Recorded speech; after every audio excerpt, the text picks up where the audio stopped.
नमस्कार। वीडियो की संख्या में देखते हैं पंचायती राज और यह अंक अति महत्वपूर्ण होगा आगामी सभी प्रतियोगी परीक्षाओं के दृष्टिकोण से। इसमें सम्मिलित है बीपीओ मेंस एग्जाम यानी ग्राम पंचायत अधिकारी मेंस एग्जाम 2023, जिसका मेंस एग्जाम जो है वह जनवरी या फरवरी 2024 होने की प्रबल संभावना है।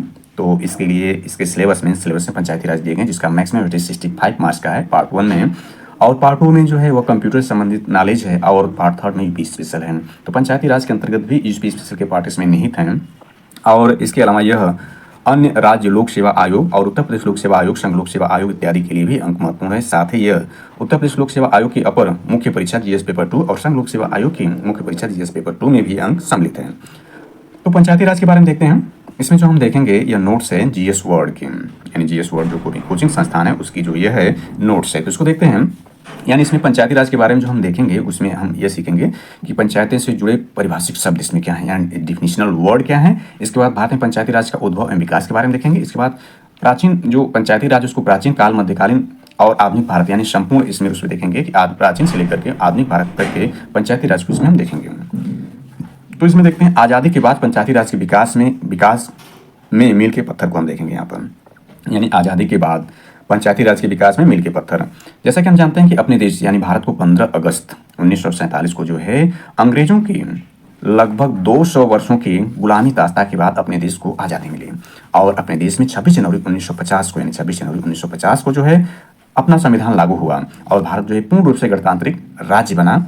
और यहाँ पर जो सर्वोच्च पद राष्ट्रपति का है वह भी निर्वाचित है, और कोई भी भारतीय नागरिक जो है वह सर्वोच्च पद पर जा सकता है। तो गणतंत्र होने का मतलब यही है। तो इसमें देखें, अब देखते हैं आज़ादी के बाद यानी 15 अगस्त 1947 के बाद जो है पंचायती राज के विकास में मील के पत्थर कौन कौन से हैं। तो इसमें सबसे पहले देखते हैं, पहला जो है पहली पीढ़ी की पंचायतें की ओर, यानी इसमें फर्स्ट जनरेशन यानी टुवार्ड्स फर्स्ट जनरेशन पंचायती राज, यानी फर्स्ट जनरेशन से संबंधित जो पंचायती राज है उसका विकास क्रम देखें तो यह यानी आज़ादी के दौरान 1947 से 1977 तक, यानी देखें इसमें तो लगभग 20 वर्षों तक जो है यह जो है पंचायत यानी पहली पीढ़ी की पंचायतों की तरफ इसमें ध्यान दिया गया। इसके बाद दूसरी पीढ़ी की पंचायतों का उद्भव एवं क्षरण देखें, यानी ग्रोथ।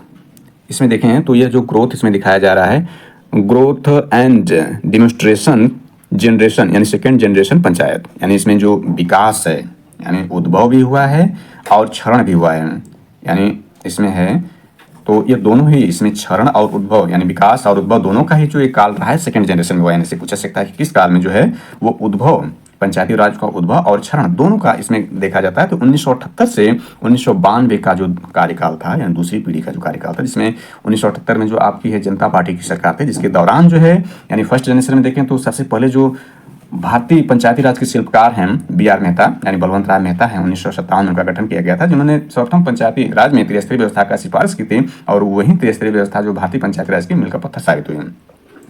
इसके बाद 20 वर्षों के बाद जस्ट जो है 1977 में देखें तो यानी 77 तक के चला तो अशोक मेहता की समिति बनाई गई, और उस दौरान जो भारत में जो है जनता पार्टी की सरकार थी। तो वो यानी इस दौरान यानी 1978 से 1992 तक विभिन्न पार्टियों की सरकारों ने इसमें शासन किया, जिसमें राजीव गांधी का जो है पूर्ण बहुमत रूप में सरकार थी। इसके अलावा 2 जो है अल्प बहुमत की सरकारों या प्रधानमंत्रियों ने भी इसमें 92 तक कार्य किया था, जिसमें बीपी सिंह, चंद्रशेखर इत्यादि ने भी और काम किया था, यानी बीपी सिंह, चंद्रशेखर ने भी 1992 तक किया। इसके बाद देखें तो PV नरसिम्हा राव का जो कार्यकाल था उन्हीं के दौरान जो है इसमें पंचायती राज को संवैधानिक दर्जा मिला, उसको आगे हम डिटेल्स इसमें देखेंगे।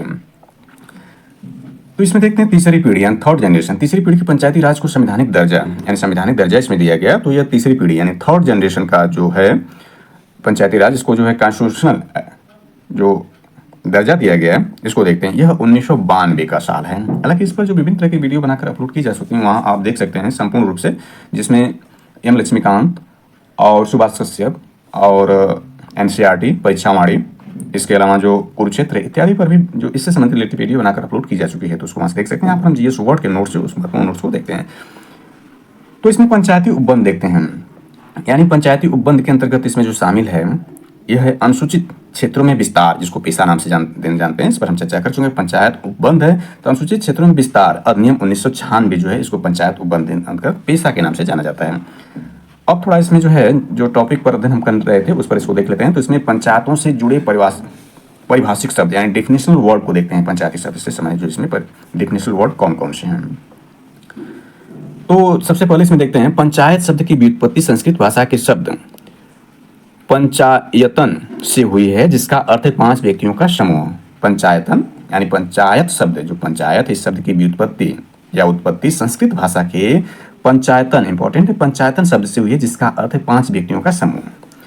दूसरा देखें तो महात्मा गांधी ने पंचायत का शाब्दिक अर्थ गांव के, यानी महात्मा गांधी हमारे पूज्य राष्ट्रपिता महात्मा गांधी, जिनको बापू भी कहा जाता है, तो महात्मा गांधी ने पंचायत का शाब्दिक अर्थ गांव के लोगों के द्वारा चुने हुए 5 व्यक्तियों की सभा से लिया है। यानी गांव के लोगों द्वारा चुने हुए 5 व्यक्तियों की जो सभा होगी उसको गांधी जी ने पंचायत कहा है। इसमें आगे देखें तो भारत के प्राचीनतम उपलब्ध ग्रंथ, भारत में जैसा कि हम जानते हैं जो ग्रंथ हैं वो जो वेद हैं, 4 वेद हैं, जिसमें ऋग्वेद, सामवेद और अथर्ववेद और यजुर्वेद हैं। यानी 4 वेदों में देखें तो सबसे प्राचीनतम वेद जो है ऋग्वेद है। तो देखिए भारत के प्राचीनतम उपलब्ध ग्रंथ ऋग्वेद में सभा एवं समिति के रूप में लोकतांत्रिक स्वायत्त शासित संस्थाओं का उल्लेख मिलता है। तो यह प्राचीन भारत संबंधित एक महत्वपूर्ण जानकारी के रूप में हम देखा, इतनी जानकारी जो मिली है इसमें आधुनिक से लेकर प्राचीन और मध्यकालीन भारत को हम ऐड कर रहे हैं। तो इसमें देखें, अब इसमें देखते हैं तो भारतीय संविधान के भाग 9 में पंचायत शामिल हैं। यानी 73वां संविधान संशोधन जो 1992 का है उसको लागू किया गया था 24 अप्रैल 1993 से, और ये पूरे देश में लागू किया गया। उस जो है संविधान में भाग 9 जोड़ा गया और अनुच्छेद 243 सहित 243A से 243O तक कुल मिलाकर के जो है 16 अनुच्छेद को इसमें शामिल किया गया। और इसके द्वारा संविधान में एक नई अनुसूची जोड़ी गई, अनुसूची 11, जो कि जिसमें कुल मिलाकर 29 विषयों को इसमें शामिल किया गया, जिसमें अनिवार्य और शैक्षिक विषय भी सम्मिलित हैं। इस पर चर्चा की जा चुकी है, इसलिए इसको यहाँ पर ऐड नहीं करते हैं। तो भारतीय संविधान के भाग 9 में पंचायतें शामिल हैं, जो भाग 9 से पंचायतें शामिल हैं। इसके बाद देखें तो अनुच्छेद 243A से 243O तक पंचायत संबंधी प्रावधान है, यानी A से लेकर के 243 भी है जिसमें पंचायतों की डेफिनेशन दी गई है। इसके बाद देखें अनुच्छेद 243 यानी 243 ग्रामीण क्षेत्रों के लिए गठित स्वायत्त शासन की संस्था को पंचायत कहते हैं, डेफिनेशन दिया गया है। इसके बाद ग्राम सभा और ग्राम पंचायत में अंतर है, यानी ग्राम में, ग्राम सभा में और ग्राम पंचायत में अंतर है। इसको देखते हैं क्या अंतर है। तो ग्राम किसे कहते हैं, यानी ग्राम जो है राज्यपाल द्वारा अधिसूचित होता है। जो गांव होता है या ग्राम होता है राज्यपाल द्वारा अधिसूचित होता है, उस राज्य के राज्यपाल द्वारा अधिसूचित किया जाता है ग्राम को या गाँव को। दूसरा ग्राम सभा है, इसको देखते हैं। तो गाँव स्तर पर चुनाव नामावली में रजिस्ट्रीकृत यानी रजिस्टर्ड व्यक्तियों के बने निकाय को ग्राम सभा कहते हैं। यानी गांव स्तर पर चुनाव नामावली में रजिस्ट्रीकृत यानी रजिस्टर्ड व्यक्तियों के बने निकाय को ग्राम सभा कहते हैं। ग्राम पंचायत देखें तो गांव स्तर की स्वायत्त शासन की संस्था को ग्राम पंचायत कहते हैं। इसके बाद देखते हैं खाप पंचायत, यानी अन्य पंचायतें हैं उसको भी समझ लेते हैं यहाँ पर। तो खाप पंचायत के बारे में देखते हैं। तो खाप पंचायत क्या होती है, जाति या गोत्र आधारित सामाजिक प्रशासन का एक प्रकार है। यह जो है अभी भी कुछ राज्यों में है, हालांकि इसका जो है विलोपन कर दिया गया, लेकिन कुछ राज्यों में अभी भी अस्तित्व में है। लेकिन यह जो है संवैधानिक रूप से मान्य नहीं है, बल्कि यह परंपरागत रूप से है।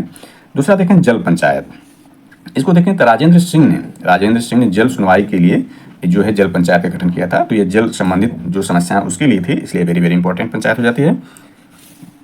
इसके बाद नेक्स्ट है ब्लॉक पंचायत, यानी मध्यवर्ती स्तर पर जो त्रिस्तरीय पंचायत की व्यवस्था की गई थी, यानी जो कि लागू संवैधानिक संशोधन के बाद, संवैधानिक दर्जा देने के बाद, और जो भारतीय पंचायती राज के जो शिल्पकार हैं B.R. मेहता है, बलवंतराज मेहता, उन्होंने भी सर्वप्रथम सिफारिश की थी। तो मध्यवर्ती स्तर पर जो पंचायत है उसको ब्लॉक स्तर की पंचायत कहते हैं। तो इसमें देखिए मध्यवर्ती स्तर की ग्रामीण स्वायत्त शासन की संस्था को ब्लॉक पंचायत कहते हैं। इसको पंचायत समिति भी कहा जाता है।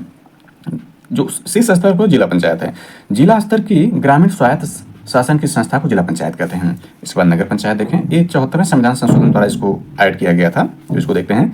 नगर पालिका का प्रकार, किसी संक्रमणशील क्षेत्र की नगर पालिका ग्रामीण क्षेत्र से नगरीय क्षेत्र में जो बदल रहा है।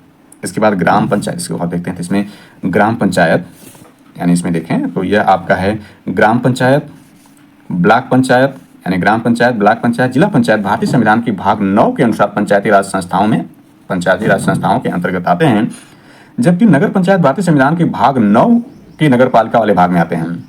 यानी इसमें देखें तो इसको भी थोड़ा ऐड कर लेते हैं। 74वां संविधान संशोधन द्वारा जो है संविधान के भाग 9 में जो है संविधान में जो है भाग 9 को जोड़ा गया है, और यह जो है आपका नगर पालिका से संबंधित है। और इसमें जो संविधान में अनुच्छेद शामिल किए गए वह 243O तक तो आपका जो है भाग 9 में पंचायतों से संबंधित था। यानी P से लेकर जो है आगे के जो है अनुच्छेद यानी ZG तक जो है 243 ZG तक जो है यह भाग 9 में नगर पालिकाओं से संबंधित है। इस पर जो है विस्तृत वीडियो अलग से अपलोड की जाएगी। यहाँ पर हम पंचायती राज के अंतर्गत जो है ग्रामीण पंचायती राज के अंतर्गत जो त्रिस्तरीय पंचायत उस पर डिटेल में चर्चा कर रहे हैं। तो यहाँ देखें अब देखते हैं आज़ादी के पूर्व पंचायती राज का उद्भव एवं विकास को देखते हैं। यानी 15 अगस्त 1947 से पूर्व जो है भारत में आज़ादी, यानी 15 अगस्त 1947 से पूर्व जो है पंचायती राज का उद्भव विकास किस तरह का हुआ उसको देखते हैं। यानी इसमें जो शामिल होगा वह प्राचीन काल और मध्यकालीन भारत होगा। यानी प्राचीन काल के भारत और मध्यकालीन काल के भारत की बात यहाँ पर हम करेंगे। और आज़ादी के बाद जो होगा वह मतलब वो स्वतंत्रता के बाद जो होगा पंचायती राज होगा, जिसमें आधुनिक भारत को भी हम ऐड करेंगे। तो इसमें आज़ादी के पूर्व जो पंचायती राज का उद्भव होगा इसमें तीनों ऐड हो जाएंगे, यानी प्राचीन को भी देखेंगे, मध्यकालीन को भी देखेंगे और जो आधुनिक भारत के भी कुछ भाग को देखेंगे इसमें। तो प्राचीन भारत में सबसे पहले देखते हैं, प्राचीन भारत में देखें तो प्राचीन भारत में सभा से पंचायती राज संस्थाओं का विकास जोड़ा जाता है। सभा देखें, सभा क्या है? सभा अपना शासन खुद चलाने वाले ग्राम समुदाय को सभा कहते थे। इस तरह सभा से पंचायतों का विकास हुआ।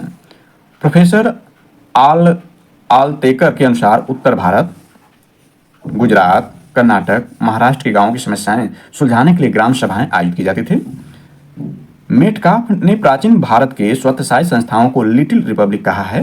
कौन कहा है? मेटकाफ ने कहा है। यह जो कि एक यानी जो भारत में जो है गवर्नर जनरल हुआ करते थे उस दौरान जो मेटकाफ जो था एक भारत का गवर्नर जनरल था, तो इसने ये कहा है कि यानी मेटकाफ ने प्राचीन भारत के स्वतःशासी संस्थाओं जिसको पंचायती राज कहा जाए उसको लिटिल रिपब्लिक इसने कहा है। कौटिल्य ने अर्थशास्त्र में आदर्श गांव की चर्चा की है। कौटिल्य या जिसको विष्णुगुप्त या चाणक्य भी कहते हैं कौटिल्य को, जिसने अर्थशास्त्र की रचना की। चंद्रगुप्त मौर्य से संबंधित एक जो है कूटनीतिज्ञ कर सकते हैं इनको, ये कौटिल्य थे, या राजनीतिज्ञ कर सकते हैं। तो कौटिल्य ने अर्थशास्त्र में आदर्श गांव की चर्चा की है इन्होंने। अब देखते हैं मध्यकालीन भारत में। मध्यकालीन भारत में देखते तो मुगलों की जागीरदारी प्रथा से परंपरागत ग्रामीण स्वशासन कमजोर हुआ। यानी मुगल काल जो था, यानी देखें सबसे पहले संतलत काल, तो संतलत काल जो हुआ वहाँ से जो है यानी मध्यकालीन भारत में जो स्टार्ट होता है सल्तनत काल जो है, सल्तनत काल के बाद मुगल काल स्टार्ट हुआ, फिर इसके बाद अंग्रेजों का शासन हुआ। लगभग 200 सालों तक अंग्रेजों ने शासन किया और लगभग देखें 600 सालों तक जो है मुगलों ने भारत पर शासन किया। तो इस हिसाब देखें मुगलों के समय जो है जागीरदारी प्रथा आई, इससे परंपरागत ग्रामीण स्वशासन कमजोर हुआ। यानी उसके पहले जो था ग्रामीण स्वशासन कुछ सशक्त था, लेकिन मुगलों के समय जागीरदारी प्रथा के आने के कारण जो है जो परंपरागत ग्रामीण स्वशासन था वो कमजोर होने लगा। अर्थात कहने का से हो कि संतुलित काल में भी परंपरागत ग्रामीण स्वशासन मजबूत था, लेकिन मुगलों के आने के बाद ये जो है कमजोर होने लगा। इसके बाद देखें ब्रिटिश भारत में देखते हैं, यानी इसमें आधुनिक काल के चरण को भी ऐड कर लेते हैं, यानी स्वतंत्रता से पूर्व का जो आधुनिक भाग उसको देखें आधुनिक भारत का। तो इसमें जो है ब्रिटिश भारत में देखते हैं, यानी प्रथम चरण, ब्रिटिश भारत के भी कई चरण में यह विकास हुआ। प्रथम चरण 1687 से 1882 तक इसमें देखते हैं। इसमें वेरी वेरी इंपॉर्टेंट ये हो जाता है कि 1687 में मद्रास का पहला म्यूनिसिपल चार्टर बना, यानी सबसे पहले जो नगर निकाय देखें जो कि भारत में 74वां संविधान संशोधन द्वारा संविधान के भाग 9 में जोड़ा गया है। यदि इस तरह से पूछता है कि सर्वप्रथम नगर निकाय नगर पालिका कहाँ बने, तो 1687 में सबसे पहले मद्रास में पहला म्यूनिसिपल चार्टर बना। 1726 ईस्वी में दूसरा म्यूनिसिपल चार्टर बना और 1793 1840 में नगर पालिका अधिनियम बनाया गया। इसके बाद 1863 में शाही स्वच्छता आयोग बना। 1870 में लॉर्ड मेयो के स्थानीय स्वायत्त शासन का प्रस्ताव पारित हुआ। इसके बाद 1882 में तो लॉर्ड रिपन, यानी 1882 लॉर्ड रिपन और कर्जन को इसमें ऐड किया गया है। जबकि जानते हैं कि लॉर्ड रिपन जो है यह भारतीय स्वायत्त शासन यानी जो स्थानीय शासन है इसका जन्मदाता जो है लॉर्ड रिपन को माना जाता है। इस पर डिटेल में चर्चा कर चुके हैं, इसलिए यहाँ पर ऐड नहीं करते हैं। आगे देखें तो 1907 शाही विकेंद्रीकरण आयोग बना। 1909 में देखें तो लाहौर संकल्प प्रस्ताव पारित हुआ। तो इसमें 1909 का, 1919 का, 1935 का महत्वपूर्ण अधिनियम था। तो 1909 में लाहौर संकल्प प्रस्ताव पारित किया गया। तो यह देखें यानी लाहौर जो है भारत का अंग उस दौरान, हालांकि 1947 में 14 अगस्त 1947 को भारत का विभाजन कर दिया गया, जो आज भारत में जो है एक तरह से विभाजन विविधता दिवस के रूप में मनाया जाता है 14 अगस्त को। हालांकि ये पाकिस्तान का स्वतंत्रता दिवस है, लेकिन दोनों ही देश एक थे। लेकिन अंग्रेजों की यह बहुत बड़ी साजिश या कूटनीतिक सफलता कही जाएगी उनके लिए, जो भारत का विभाजन करने में सफल रहे विभाजनकारी शक्तियों, यानी भारत में विभाजनकारी शक्तियों के सहयोग से। तो 1909 में जो है लाहौर भारत का ही एक शहर था, जो महत्वपूर्ण शहर है, यहाँ अनेक क्रांतिकारी गतिविधियां की गई थी। तो 1909 में लाहौर संकल्प प्रस्ताव पारित किया गया। इसके बाद दूसरे चरण सेकेंड स्टेप में देखते हैं, जो कि शुरू होता 1919 से 1947 तक, यानी आज़ादी के समय तक। यानी ये गांधी का युग है, यानी गांधी के युग के समय, क्योंकि गांधी जी सर्वप्रथम जो 1917 में जो है चंपारण का सफल सत्याग्रह प्रयोग किए थे। हालांकि इनकी एंट्री जो है भारतीय स्वतंत्रता आंदोलन में जो 1916 में ही शुरू हो गई थी, जब लखनऊ में इन्होंने लखनऊ अधिवेशन में पार्टिसिपेट किया था। हालांकि 1917 में सफल चंपारण सत्याग्रह के बाद यह सक्रिय रूप से जो है पूर्ण रूप से जो है यहाँ के आंदोलन में सक्रिय हो गए, यानी भारतीय राष्ट्रीय आंदोलन या आज़ादी के कार्य के लिए। तो द्वितीय चरण अर्थात गांधीनियन युगा है यह। तो देखें इसमें द्वितीय चरण में क्या है, भारत में स्वायत्त शासन के प्रथम संस्थान, भारत में स्वायत्त शासन के प्रथम संस्थान, आगे इसमें देखते हैं तो मद्रास म्यूनिसिपल कॉर्पोरेशन 1988 में बना, 1688, मद्रास म्यूनिसिपल कॉर्पोरेशन 1688 में बना। 1687 में पहला म्यूनिसिपल चार्टर बना था, इसके ऊपर हम देख चुके हैं। इसमें यानी ये जो है प्राचीन भारत को भी इसमें ऐड किया द्वितीय चरण में भी। इसमें देखते हैं लक्ष्य क्या था। लक्ष्य देखें तो जन सुविधाएं उपलब्ध कराना, लक्ष्य था जन सुविधाएं उपलब्ध कराना, शासित करना, अपराध तथा न्याय के बारे में एक व्यवस्था कायम करना था। जो म्यूनिसिपल कॉर्पोरेशन यानी पहला म्यूनिसिपल चार्टर बना था उसका लक्ष्य था। 1726 नगर पालिका के गठन का दूसरा म्यूनिसिपल चार्टर बना। इसके बाद कलकत्ता, बम्बई, मद्रास में नगर पालिका का गठन किया। सबसे पहले जो गठन हुआ था वो हम देख रहे हैं कि चेन्नई में हुआ था, उसको ऊपर हम देख चुके हैं। इसका लक्ष्य देखें तो मुख्यतः न्यायिक कार्यों का संपादन था। आगे देखें तो 1793 1840 नगर पालिका अधिनियम हुआ। 1863 शाही स्वच्छता आयोग, गांव के विकास की ओर सबसे पहले ध्यान दिया गया। इसके बाद परिणाम इसका क्या हुआ, विभिन्न प्रांतों में ग्रामीण स्वच्छता अधिनियम पारित किए गए। अब देखते हैं लॉर्ड मेयो के प्रस्ताव 14 दिसंबर 1870। यहाँ से आधुनिक भारत यानी स्वतंत्रता से पूर्व के आधुनिक भारत में जो पंचायती राज का विकास उसको देखते हैं, वेरी वेरी इंपॉर्टेंट यहाँ से हो जाता है। तो लॉर्ड मेयो के प्रस्ताव इसमें देखते हैं तो लॉर्ड मेयो वही हैं जैसे गवर्नर जनरल, या इनको कहा जा सकता है कि यह जो है वायसराय हैं जिनकी हत्या जो इनके कार्यकाल में ही कर दी गई थी, और इनको एक अफगान ने चाकू मारकर इनकी हत्या कर दिया था जब ये अंडमान निकोबार द्वीप गए थे। इस पर डिटेल चर्चा की जा चुकी है, तो इसको यहाँ पर हम संक्षेप में इनके कार्यों को देखते हैं और पंचायती राज विकास के संदर्भ में देखते हैं। तो लॉर्ड मेयो के प्रस्ताव और इन्हीं के कारण थोड़ा ऐड कर लें तो जनगणना शुरू की गई थी सर्वप्रथम इन्हीं काल में 1872 में, जबकि नियमित जनगणना लॉर्ड रिपन के कार्यकाल में 1881 से की गई थी। तब से लेकर के जो है प्रत्येक 10 वर्ष पर जनगणना कराई जाती है। हालांकि 1921 में जो जनगणना थी आज़ादी के बाद की 8वीं और कुल मिलाकर 16वीं जनगणना थी, उसको कोविड-19 के कारण इसको स्थगित कर दिया गया। फिलहाल अभी तक भी स्थगित है, 2023 से समाप्त होने वाला, अभी तक भी जनगणना नहीं कराई गई है। तो इसमें देखें लॉर्ड मेयो के प्रस्ताव 14 दिसंबर 1870 को देखते हैं। इसमें क्या था, कई प्रांतों में स्थानीय स्वायत्त प्रशासनों की स्थापना हुई। दूसरा, मुंबई, बंगाल, पंजाब व उत्तर पश्चिमी प्रांत में इसमें देखें। फिर इसके बाद जिला समिति के गठन की व्यवस्था की गई। सरकारी व गैर सरकारी सदस्यों का मनोनयन किया गया। जिला समिति का अध्यक्ष सरकारी व्यक्ति को बनाया गया। स्वायत्त शासन की स्थापना नहीं कर सका, जनप्रतिनिधित्व नहीं इसमें था। इसमें कारण देख लेते हैं। कारण है 1857 की क्रांति। 1857 की क्रांति बहुत हद तक उत्तरदायी थी लॉर्ड मेयो के प्रस्ताव की स्वीकारता के लिए, यानी लॉर्ड मेयो का जो प्रस्ताव स्वीकार किया गया, चूंकि यह 1857 की क्रांति के बाद जो है यह लॉर्ड मेयो का प्रस्ताव हुआ है। तो इसमें देखें तो यह इसमें जो है प्रेशर जो पड़ा इसको स्वीकार करने के लिए, 1857 की एक महत्वपूर्ण क्रांति भारतीय इतिहास में है। तो उसके बाद जो है यह स्वीकारता इसकी बनी। आगे देखते हैं तो इसमें है यह आपका है लॉर्ड रिपन के प्रस्ताव की पृष्ठभूमि देखते हैं, जो कि ये भारतीय स्वशासन इकाई, भारत में स्वशासन के जनक माने जाते हैं लॉर्ड रिपन। तो इनको देखते हैं। लॉर्ड रिपन के प्रस्ताव की पृष्ठभूमि को देख लेते हैं। तो 1880 में अकाल आयोग की रिपोर्ट आई। संस्थागत स्थानीय निकायों की अनुपस्थिति के मुद्दे को उठाया। प्रभावित लोगों की राहत आपूर्ति पहुंचाने में बड़ी बाधा बन रही थी इसका अनुपस्थिति के कारण। यानी अकाल आयोग कब बना था, 1880 में, लॉर्ड रिपन के कार्यकाल में ही बना था। ये भी इसको समझ लेते हैं। तो ये जो है इसके बाद लॉर्ड रिपन का प्रस्ताव 18 मई 1882, इसको देखते हैं। इसमें प्रावधान को सबसे पहले देखते हैं। प्रावधान क्या था, चुनाव, गैर सरकारी सदस्यों को इसमें चुनाव चुनना था जो सरकारी नहीं है। बहुमत, गैर सरकारी सदस्यों को इसमें बहुमत था। यथासंभव जनप्रतिनिधि ही बोर्डों के अध्यक्ष हों। स्थानीय परिस्थितियों को ध्यान में रखकर इसको किया गया था। इसमें कमी देखते हैं क्या कमियां थी इसमें, यानी इसमें लॉर्ड रिपन का जो प्रस्ताव था इसमें क्या कमियां थी इसको देख लेते हैं। तो कमियां थी तालुका या तहसील इकाई इसमें थी, गांव के स्तर की इकाई को मान्यता नहीं थी। यानी तालुका या तहसील को इसमें मान्यता दी गई थी, परंतु गांव स्तर की इकाई को इसमें मान्यता नहीं दी गई थी। ये बहुत बड़ी कमी थी। विरोध इसमें देखें तो बंबई के गवर्नर, बंगाल के गवर्नर ने इसका विरोध किया। परिणाम पूरी तरह से लागू ये नहीं हो सका।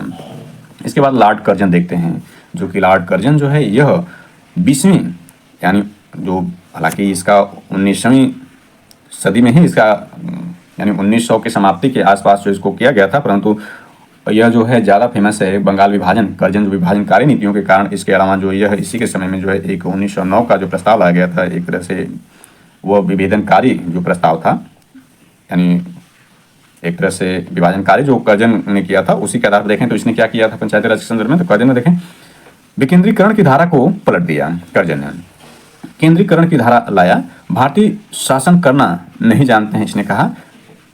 बिस्थउंड मेडो ने चिंता व्यक्त की इस पर। आगे देखते हैं शाही विकेंद्रीकरण आयोग 1907 को देखते हैं, इसके अध्यक्ष देखते हैं। तो शाही विकेंद्रीकरण आयोग के अध्यक्ष यानी शाही विकेंद्रीकरण जो 1907 में बना, इसके अध्यक्ष कौन बनाए गए थे? यह बने थे चार्ल्स धवन बनाए गए थे। चार्ल्स धवन बनाए गए थे शाही विकेंद्रीकरण आयोग के अध्यक्ष। इसमें देखें तो स्वायत्त शासन ग्राम की संस्थाओं की इकाई थे, न्याय संबंधी कार्य भी कर सकता था। पंचायतों की वित्तीय स्थिति इसमें बताई गई। आय का साधन भूमि कर, विशेष अनुदान, तालाब और बाजारों से प्राप्त आय, मुकदमों की फीस इत्यादि थी। इसके बाद देखें 1909 का लाहौर अधिवेशन के बारे में देखते हैं। तो लोगों द्वारा चुने गए 1909 का जो लाहौर अधिवेशन था, इसमें था लोगों द्वारा चुने गए स्थानीय निकाय विस्थापित करने के लिए उचित कदम उठाना था। अखिल भारतीय कांग्रेस अधिवेशन इस दौरान हुआ था। अब चलते हैं 1919 के मॉन्टेग्यू चेम्सफोर्ड सुधार के अंतर्गत इसको समझते हैं। तो इसमें देखते हैं तो यह आपका है 1919 के मॉन्टेग्यू चेम्सफोर्ड सुधार, यानी ये भारत सचिव मॉन्टेग्यू थे। अब चेम्सफोर्ड जो थे ये वायसराय थे भारत में उस दौरान, यानी भारत सचिव थे और ये भारत में वायसराय थे। इसमें द्वैत शासन लाया गया 1909 में। आगे इसमें देखते हैं तो यह आपका जो है यानी द्वैत शासन इसमें था। Local self government transfer subject इसमें शामिल किए गए। इसके बाद स्थानीय स्वायत्त हस्तांतरित विषय थे, यानी 2 विषय थे। इसमें एक हस्तांतरित विषय था जिसमें स्थानीय स्वशासन की बात कही गई थी। इसका अर्थ हुआ कि प्रांतों में स्थानीय शासन भारतीय मंत्रियों के अधीन लाया गया। विचार था कि स्थानीय शासन को जनप्रतिनिधि के साथ लोकप्रिय नियंत्रण बनाया जाए। इस पर भी हम देख चुके हैं कि 1919 का जो मॉन्टेग्यू चेम्सफोर्ड सुधार था, इसको हम डिटेल में चर्चा कर चुके हैं, इसलिए इसके अंतर्गत जो मुख्य उसी पर चर्चा यहाँ पर किए हैं। इसके बाद गांधी युग शुरू होता है। गांधी युग और उनके बाद यानी 1909 से 1947 तक जो गांधी युग था, ये वेरी वेरी इंपॉर्टेंट हो जाता है इसमें। तो इसमें पहला जो है ग्राम स्वराज है। आगे इसमें देखें तो संविधान सभा, यानी इसमें देखें तो संविधान सभा जो आपका इसमें चर्चा करते हैं तो यह है यथोचित महत्व नहीं मिला, कारण 40 में चर्चा, यानी संविधान के अनुच्छेद जो 40 है उसमें चर्चा की गई है।